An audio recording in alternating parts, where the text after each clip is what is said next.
भगवान शिव का पवित्र नाम स्मरण, मंत्र जाप, नाम जाप और शिव की कृपा। शिव कथा कहती है, चोंगे जैसी आवाज आ रही है पूरे बक्सों में से। शिव कथा वर्णन कर रही है, भगवान शंकर का पवित्र चरित्र कह रहा। यदि भूलवश भी अगर हम भगवान शंकर के शिवालय के सामने से, शंकर के शिव मंदिर के सामने से, भगवान शंकर के शिवालय के सामने से भी निकल कर चले जाते हैं, तो हमारा भोले बाबा, हमारा शिव, हमारा करुणा सागर शंकर, दया करने वाला शिव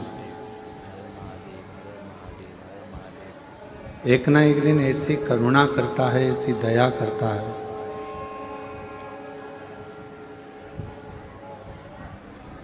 ऐसी कृपा करता है कि संसार का कोई भी व्यक्ति हो और यदि वो शिवालय के सामने से निकल कर भी चला जाता है तो शिव उसका हाथ पकड़कर उसको मंजिल तक पहुंचा देते हैं।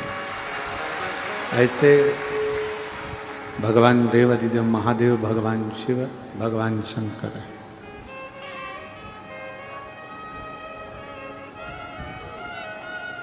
जैसे अंधेरा हो गया बहुत ज्यादा और एकदम अंधेरा होने पर आप टॉर्च को ढूंढते हो, बहुत अंधेरा होने पर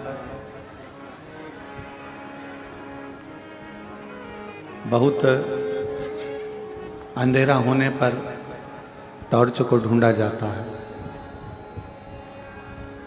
मोमबत्ती को ढूंढा जाता है। आवाज खोलो बाहर की। टॉर्च को खोला, टॉर्च को ढूंढा जाता है, मोमबत्ती को ढूंढा जाता है। उसी तरह जब कोई दुख की घड़ी होती है, कोई तकलीफ की घड़ी होती है, कोई कष्ट की घड़ी होती है, और आपने जिंदगी में अगर एक लोटा जल देवाधिदेव महादेव को चढ़ाया होता है तो फिर आपको किसी के दरवाजे पर जाकर दुखड़ा नहीं रोना पड़ता। शंकर जैसे आप टार्च ढूंढते हो वैसे शिव आपको कृपा करने के लिए आपको ढूंढ लेता।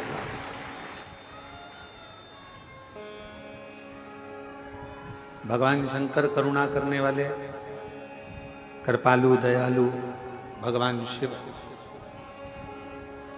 फिर आपको ढूंढते हैं।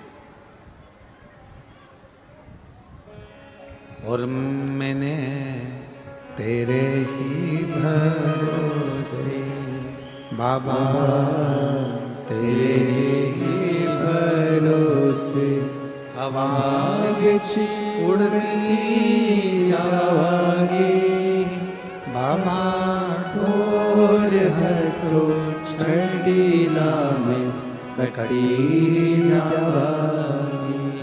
भोले मैं तेरी पतंग, शंभो मैं तेरी पतंग, हवा बिछ उड़ती जावांगी बाबा, ढोल हटो छड़ीला में कटी जावांगी। एक बार जल चढ़ाने वाला, एक बार शिवालय तक जाने वाला, एक बार भगवान शंकर की अविरल भक्ति को धारण करने वाला, भगवान शिव को अपना गुरु मान लेने वाला जिंदगी में कभी अकेला नहीं रहता, उसके साथ शिव हर पल रहता।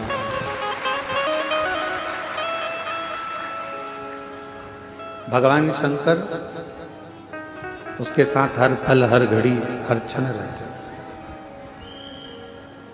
काशी के एक राजा हुए हैं दिवोदास।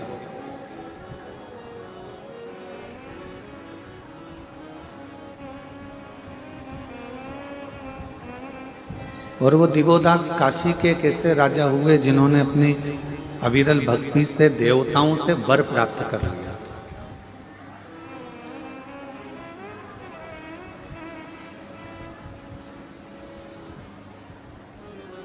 जब जब दिवोदास ब्रह्मा जी को याद करते तो ब्रह्मा जी उनके सामने आ जाते।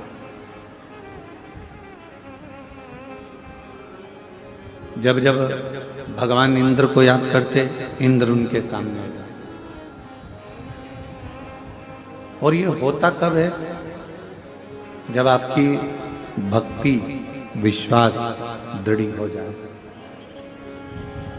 जब आपका भरोसा दृढ़ हो जाए तब। अगर भरोसा दृढ़ नहीं हो पाता है तो फिर भगवान का दर्शन या हमारे जो कार्य होने वाले होते हैं उसमें कहीं ना कहीं त्रुटि, कहीं ना कहीं उलझने आती, कहीं ना कहीं तकलीफें आती रहती है, उलझने आती रहती है। दिवोदास एक ऐसे राजा हुए काशी में जिन्होंने ब्रह्मा जी को बड़ी प्रसन्नता के साथ में, बड़ी आनंदता के साथ प्रकट कर लिया। दिवोदास एक ऐसे राजा हुए जिन्होंने इंद्र को, गरुण को, वरुण को, सभी देवताओं को जब चाहे वो बस आमंत्रण देता और देवता उसके सामने आ जाते। अब दिवोदास को एक बार अहंकार आ गया।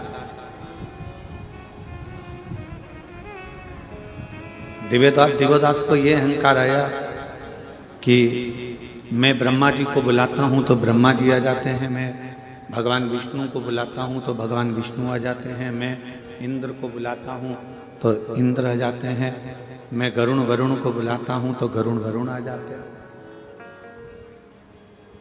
मेरे बुलाने पर ये सब देवता मेरे सामने होते।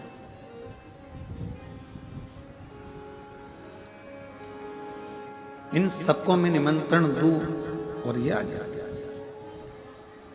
एक दिन शिवजी के मन में राम नाम की अविरल भक्ति चल रही थी। और आपको पहले भी कथा में कहा कि हमारे देवताओं में कोई भेद नहीं। मेरे राम ही शिव हैं, शिव ही राम हैं, कृष्ण ही शिव हैं, शिव ही कृष्ण हैं, विष्णु ही शिव हैं, शिव ही विष्णु हैं, ब्रह्मा ही शिव हैं, शिव ही ब्रह्मा हैं। हमारे देवताओं में कोई भेद नहीं। भेद हमारी बुद्धि में। एक ट्यूबलाइट उजाला करती है कि नहीं करती है? जम के बोलो, करती है। बल्ब उजाला करता है कि नहीं करता? करता है। हेलोजन उजाला करती है। प्रकाश ट्यूबलाइट से भी हो रहा है, प्रकाश बल्ब से भी हो रहा है, प्रकाश हेलोजन से भी हो रहा है, और प्रकाश जो भी लाइट है वो प्रकाश कर रही है, वो उजाला कर रही है। आकृति अलग अलग है, वॉट अलग अलग है। कोई 9 वाट का है, कोई 10 वाट का है, कोई 15 वाट का है, कोई 20 वाट का है, कोई 50 वाट का है। हेलोजन अलग वाट का है, ट्यूबलाइट अलग है, बल्ब अलग है, पर सबका काम क्या है? सबका एक काम है, प्रकाश करना। बल्ब का काम भी प्रकाश करना है, ट्यूबलाइट का काम भी प्रकाश करना है, हेलोजन का काम भी प्रकाश करना है, और जो छोटी मोटी लाइट होती हैं उनका काम भी प्रकाश करना है। डिजाइन अलग है, वॉट अलग है, नाम अलग है, सब कुछ अलग है, पर सबका काम प्रकाश करना है। उसी तरह चाहे तुम राम कह लो, चाहे तुम कृष्ण कह लो, चाहे तुम विष्णु जी का नाम ले लो, चाहे तुम ब्रह्मा जी का नाम ले लो, चाहे तुम दुर्गा भवानी का नाम ले लो, चाहे तुम अपने कुल देवता का नाम ले लो, चाहे तुम अपने पितृ देवता का नाम ले लो, चाहे तुम अपने देवाधिदेव महादेव का नाम ले लो, चाहे तुम काल भैरव का नाम ले लो, तुम्हारी मर्जी पड़े तुम जिसका नाम लो। जैसे बल्ब, ट्यूबलाइट, हेलोजन सबका काम प्रकाश देने का है, उसी तरह सारे देवताओं का काम तुम्हें मुक्ति देने का है, मोक्ष देने का।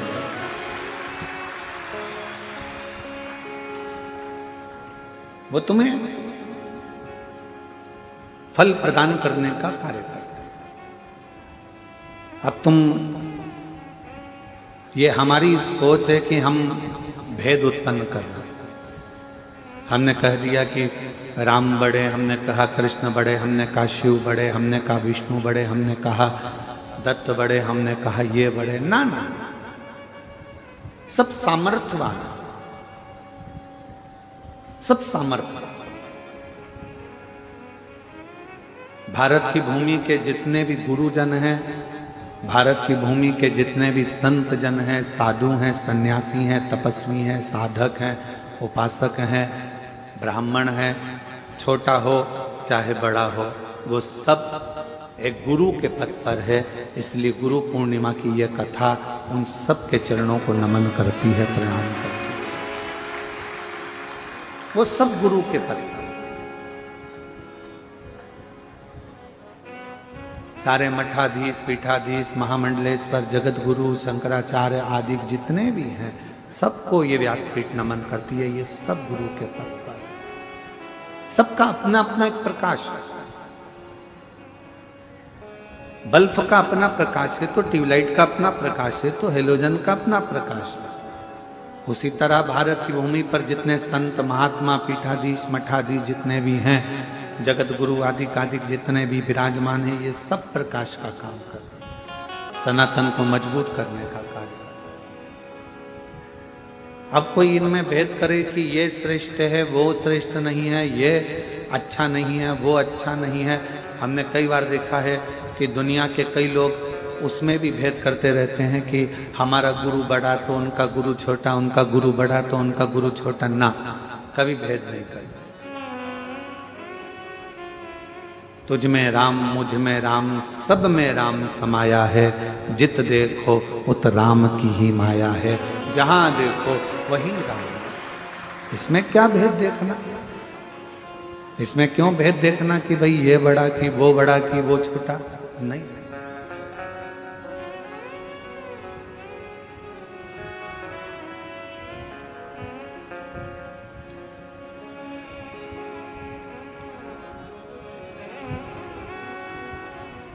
किसी ने पूछा, गुरुजी दिवोदास की कथा आपने कही और दिवोदास भगवान को बुलाता था और भगवान आ जाते थे। जब भगवान को बुलाता और भगवान आ जाते तो दिवोदास के मन में यह अहंकार कहां से प्रकट हो, यह अभिमान कहां से?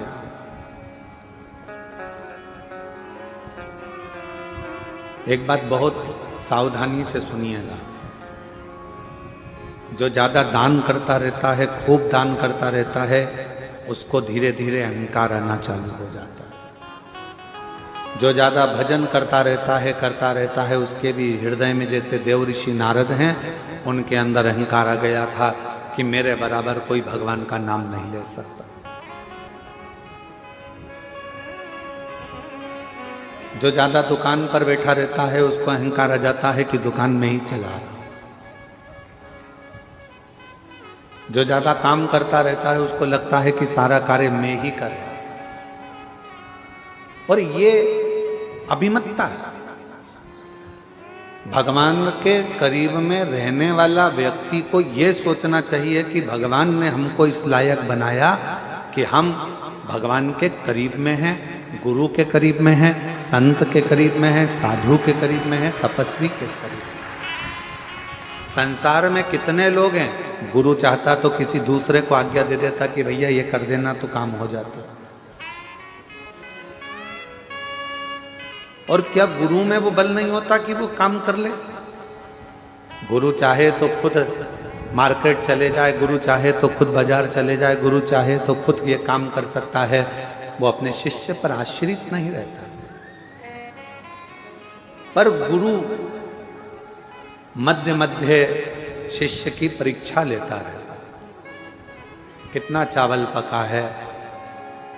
सब्जी बनाने वाला बार बार आलू को थोड़ी थोड़ी देर में निकाल कर चेक करता रहता।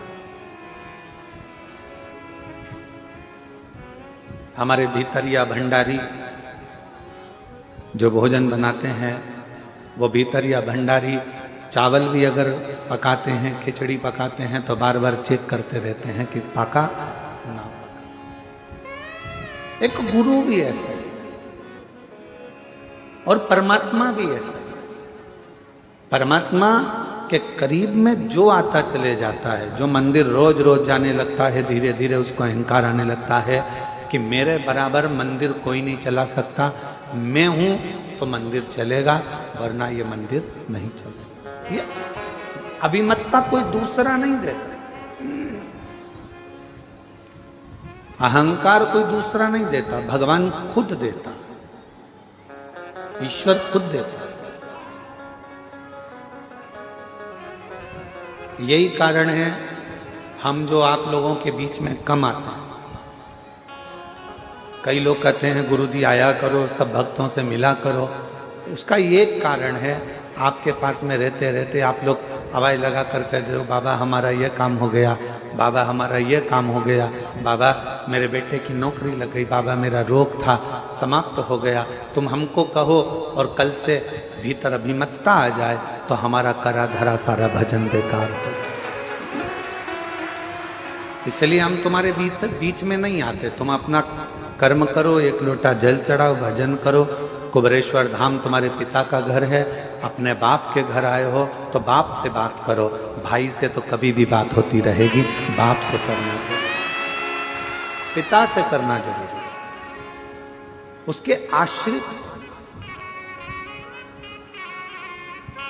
कई लोग कहते हैं सारे महाराज मिलते हैं, आप नहीं मिलते हो। नहीं,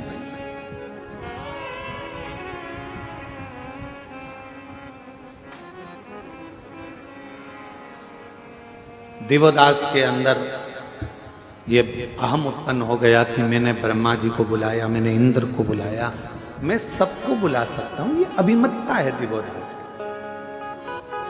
अब कौन समझाए कि दिवोदास को कौन बताने जाए कि महाराज तुम्हारे कहने से ब्रह्मा जी नहीं आते, तुम्हारे कहने से इंद्र नहीं आता, तुम्हारे कहने से देवता नहीं आते। तुम काशी में बसते हो और काशी के कण कण में मेरा शंकर बसता है, इसलिए देवता उनके लिए आते। काशी के कण कण में शिव बसता है, इसलिए देवता उनके लिए आते। देवता तुम्हारे लिए नहीं आते, उनका तो मन होता है हम आए हैं तो काशी में बाबा का कंकर शंकर का दर्शन हो जाएगा।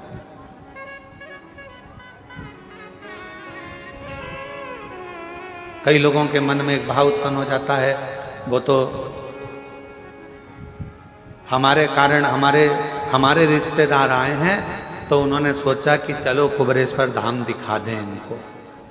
अरे भाई, रिश्तेदार से तो पूछो, वो तुम्हारे लिए नहीं आए हैं, वो कुबेर भंडारी के लिए अपना घर छोड़कर आए। आज के ज़माने में कोई रिश्तेदार फ्री नहीं है कि किसी की आएगा। वो तो केवल सीहोर में भी रिश्तेदारी ढूंढता है, तो इसलिए ढूंढता है क्यों, मासी जी तुम्हारी क्या गुरु जी से पहचान है क्या?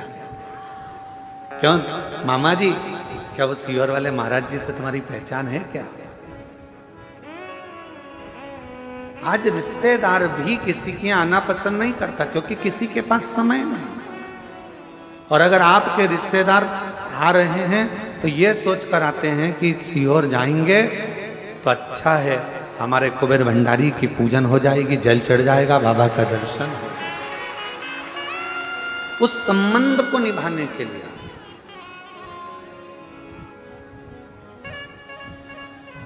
उस संबंध को निभाने, और सीधा संबंध हम आपको आज एक खड़ी खड़ी कहना चाहते हैं, किसी को बुरा लगे चाहे भला लगे।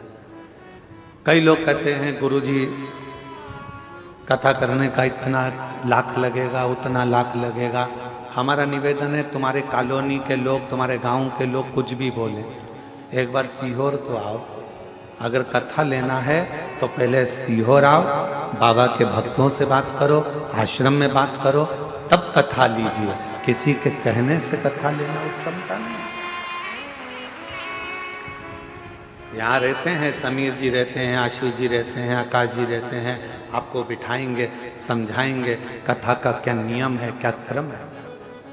और पहला शब्द कथा लेने से पहले पहला शब्द निकलता है कि इतने भक्त आएंगे, उनके रहने की व्यवस्था, उनके भोजन की व्यवस्था, उनके शौचालय की व्यवस्था, उनके चिकित्सा की व्यवस्था, ये मूल है।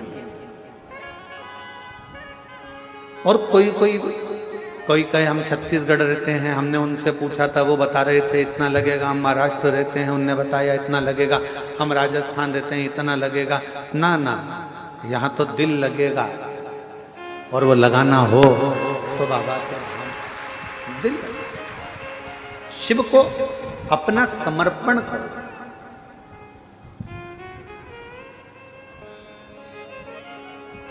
और ये समर्पण बहुत जरूरी है। दिव्योदास को ये लगने लगा, काशी में रहने वाले दिव्योदास महाराज को, राजा दिव्योदास को ये लगने लगा कि मेरे लिए ब्रह्मा जी आते हैं, ये उसका भ्रम था।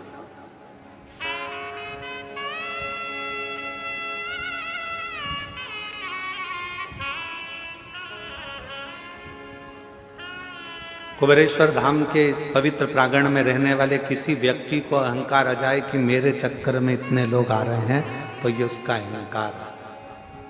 और सुनो सीहोर वाले महाराज, तुम भी मत सोचना कि तुम्हारे लिए ये लोग आ रहे हैं, नहीं, ये तो बाबा कंकर शंकर के लिए आ रहे हैं, ये उसके हैं। जिसकी कथा होती है ये उसको सुनने के। हमने पहले भी एक बार कथा में कहा, लोग कहते हैं सीहोर वाले महाराज की कथा, क्या को सीहोर वाले महाराज की कथा, शिव महापुराण की कथा। हम जा रहे हैं शिव पुराण की कथा में। कहाँ? सीहोर। इतना ही बोल दोगे ना कि सीहोर जा रहे हैं शिव पुराण की कथा में, तो लोगों को समझ में आ जाएगा कि कुबेरेश्वर बाबा के धाम, बाबा भंडारी के दरवाजे पर भंडार लेने के लिए। उसका नाम कुबेर भंडारी है। उसका काम केवल एक ही है, दुनिया के भंडार भरना। वो बैठा ही 12 ज्योतिर्लिंग के बीच में है। पूरा 12 ज्योतिर्लिंग का नक्शा निकाल लो, तो मैप पे सर्च कर लो, और 12 ज्योतिर्लिंग का नक्शा निकाल कर सर्च करोगे तो बीच केंद्र में कुबेरेश्वर भंडारी बिल्कुल सुई की नोक पर बैठा। बीच के बिल्कुल 12 ज्योतिर्लिंग का पूरा नक्शा बना, उसके बीच सेंटर में कुबेरेश्वर बाबा।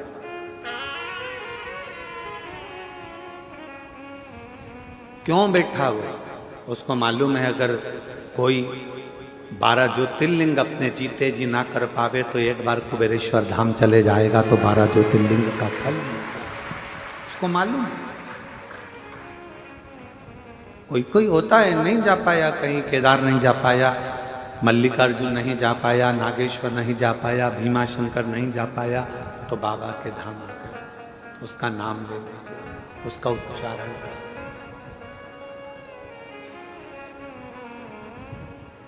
उसको कुबेर भंडारी कहते हैं, उसको कुबेरेश्वर महादेव कहते हैं। और बहुत ध्यान लगाकर सुनना, जिंदगी में दिन आता है तो रात भी आती है, सुबह होती है तो शाम भी होता है, धूप आती है तो छांव भी आती है।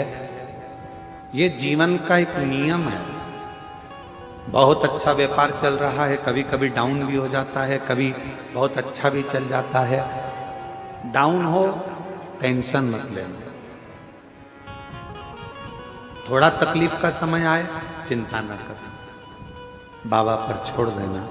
तूने अच्छे दिन दिए हैं तो ये दिन भी बाबा कटेगा और फिर अच्छे दिन लाकर तू देगा। विश्वास करो,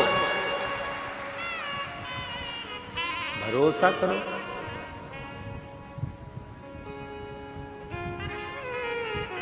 महाराज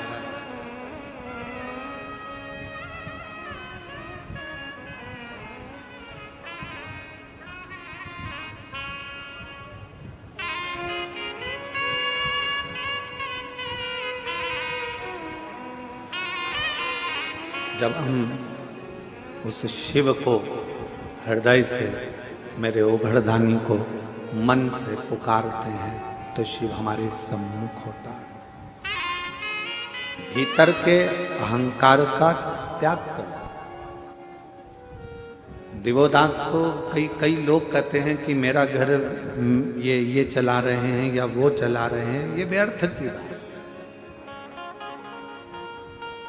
मेरा आपकी कृपा से सब काम हो रहा है, मेरा आपकी कृपा से सब काम हो रहा है। करते हो भोले बाबा, मेरा नाम हो रहा है। करते हो भोले बाबा, मेरा नाम हो रहा है। भोले आपकी कृपा से सब काम हो रहा है। भोले आपकी कृपा से सब काम हो रहा है। मैं तो नहीं हूँ काबिल, तेरा पार कैसे पाऊं।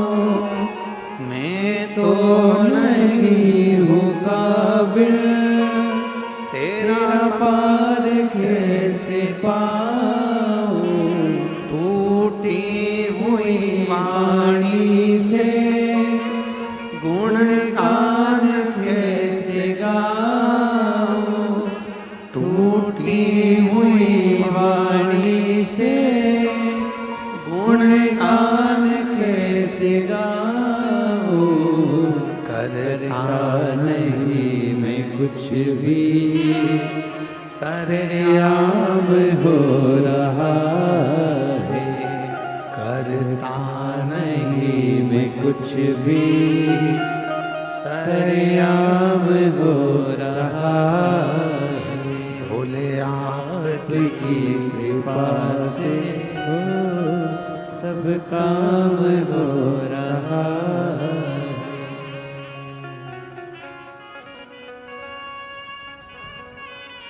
ये उसकी उदारता,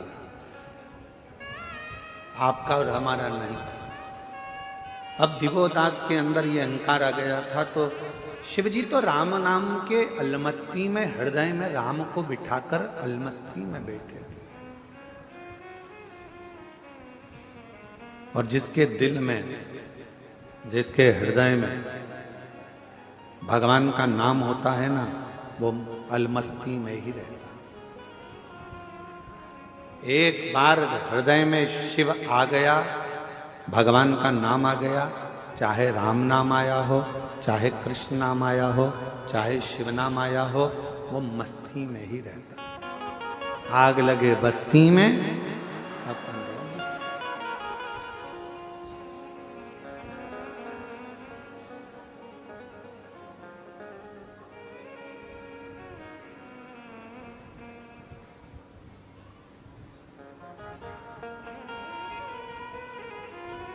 वो अपनी मस्ती में रहता है।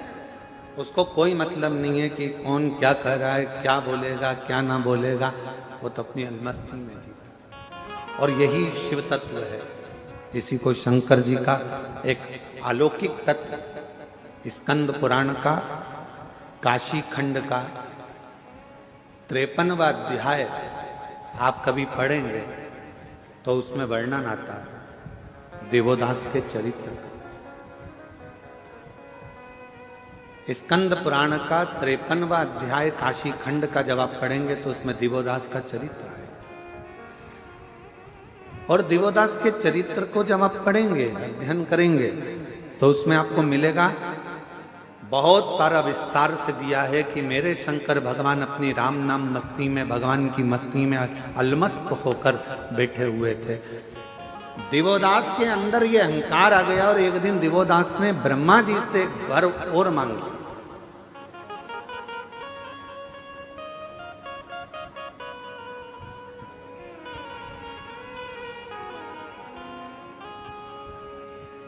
कि मेरे पूछे बिना इस काशी के अंदर कोई भी देवता प्रवेश ना करे। अब इसमें ब्रह्मा जी को थोड़ा सोचना था कि काशी के देवता तो देवाधिदेव महादेव, और अगर ये वर दे देंगे तो दिवोदास को वर तो मिल जाएगा, फिर शंकर भगवान कहां जाकर रहे। काशी में कोई देवता प्रवेश ना करे। अब बड़ा भारी प्रसंग, तो कहा ठीक है। ब्रह्मा जी ने कहा हम वर तो दे देंगे, पर एक और बात है, मान लो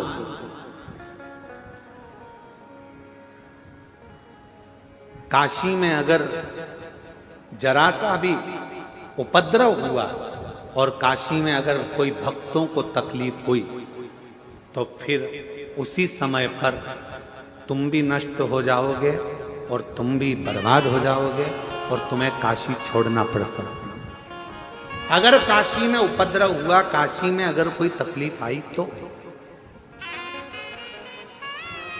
जरा विचार करिएगा, काशी की रक्षा संसार का कोई मनुष्य नहीं कर सकता, काशी की रक्षा तो स्वयं देवाधिदेव महादेव करते हैं।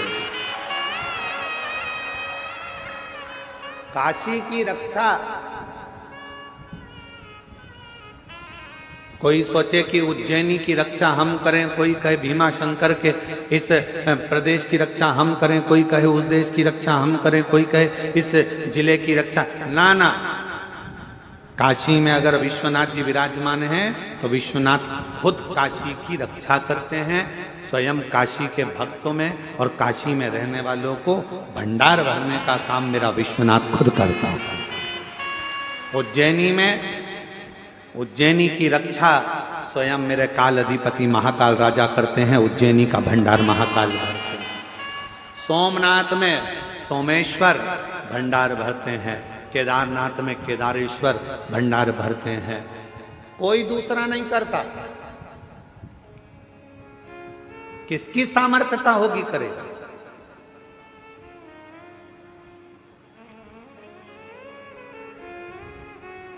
और आप पूरी लिस्ट उठाकर देखना, एक एक ज्योतिर्लिंग की पूरी लिस्ट उठाकर देखना, जितना विकास, जितनी प्रबलता, जितना वैभव शंकर भगवान के मंदिरों का है, उतना वैभव दुनिया में कहीं प्राप्त नहीं। भारत पर आक्रमण करने वालों ने कितना विचार करा था कि सोमनाथ में इतना वैभव है, सोमनाथ में इतना धन है, सोमनाथ में इतना धन, इतनी संपदा, इतना माणिक, इतना मोती, इतना हीरा, इतना पन्ना है। शिव जी के पास तो अंबानियां भरी है जी, शिव के पास क्या कमी। ना शंकर जी के पास कमी होती है, ना शंकर के भक्त के पास कमी होती है शिव भंडार भरना। हाँ, थोड़ी परीक्षा ले सकता है, कभी कभी थोड़ी परीक्षा ले सकता है, पर अगर शिव के पास में उसका नाम कुबेरेश्वर महादेव है, कुबेर भंडारी, कुबेर का खजाना दुनिया को लुटाने वाला है, तो उसके पास कोई कमी नहीं हो सकती, कोई कमी नहीं। ना उसके पास कमी होगी, ना उसके भक्त के पास कमी होगी। जो आया एक लोटा जल चढ़ाया, उसको वो अपना समझकर दे देगा। उसी तरह उज्जैन के राजा महाकाल राजा, काशी के विश्वनाथ बाबा, ओमकारेश्वर बाबा, भीमाशंकर बाबा, त्र्यंबकेश्वर बाबा, कृष्णेश्वर बाबा, इन सब बाबाओं के आप दर्शन करिए, मेरे 12 ज्योतिर्लिंग का स्मरण करिएगा कि उसकी रक्षा कोई मनुष्य नहीं कर सकता।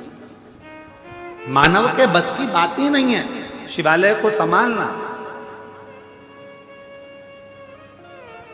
मानव से अपना घर नहीं संभालता तो वो शिवालय क्या खाक संभालेगा।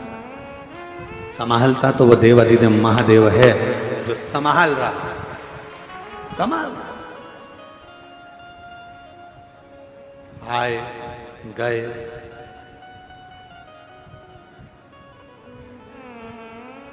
कितना सुंदर किसी ने कहा कि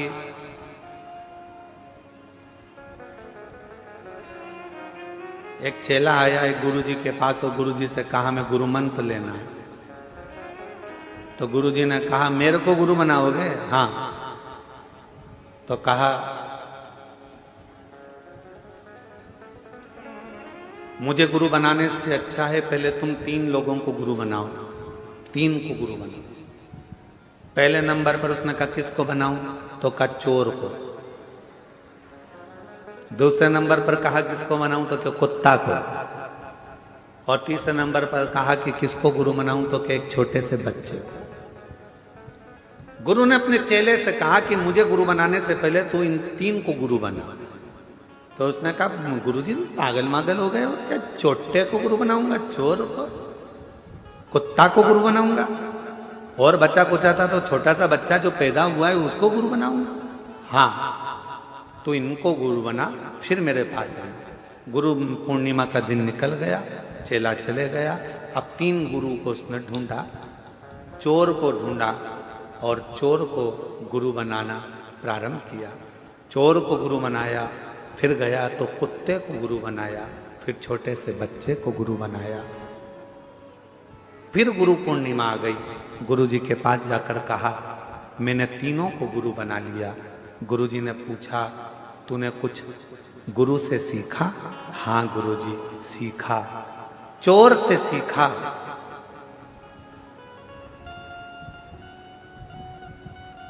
कमाने का तरीका, लगन से काम करने का तरीका और अपनी दृष्टि एक कर कर चैन पर पड़े रहने का तरीका।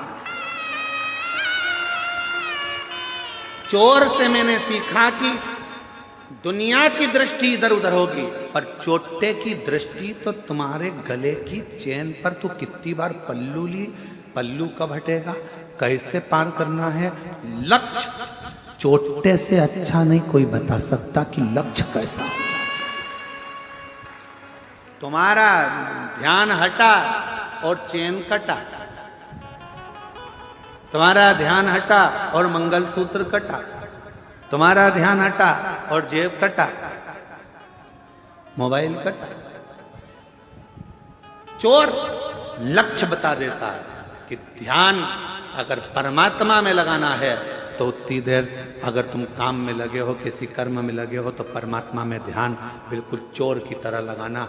कहाँ जा रहा है, कहाँ गई, अभी तो यहीं थी, बाजू में गई, इधर गई, उधर गई, फिर देखा यहाँ खड़ी है, बस इंतजार करा, पीछे जाया, पीछे से गया, चैन काट ली। लक्ष्य बनाकर चला था। एक लक्ष्य जैसे चोर तुम्हारी चैन और मंगलसूत्र पर रखता है, वैसा लक्ष्य तुम्हें परमात्मा के चरण पर रखना पड़ेगा।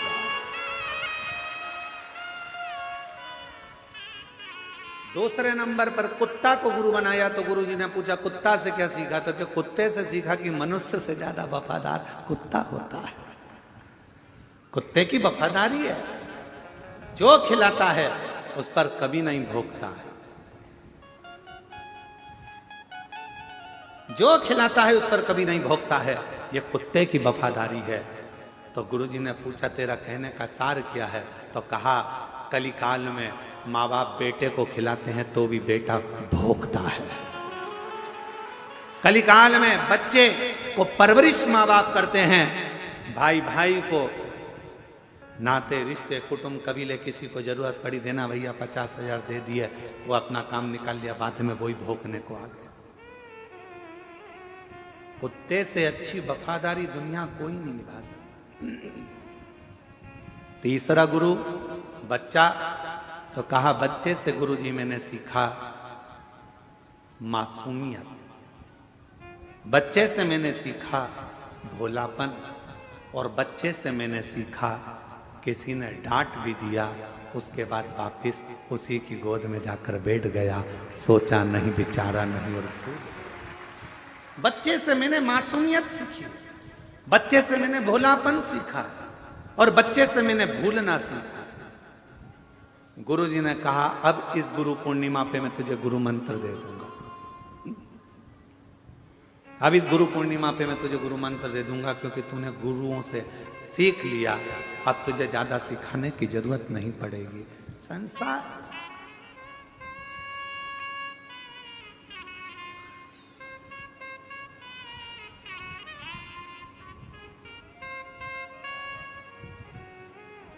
संसार। एक मनुष्य गुटखा खाया, तंबाकू मला मुंह के अंदर, यहां पिचकारी मारी, वहां पिचकारी मारी, वहां पिचकारी मारी।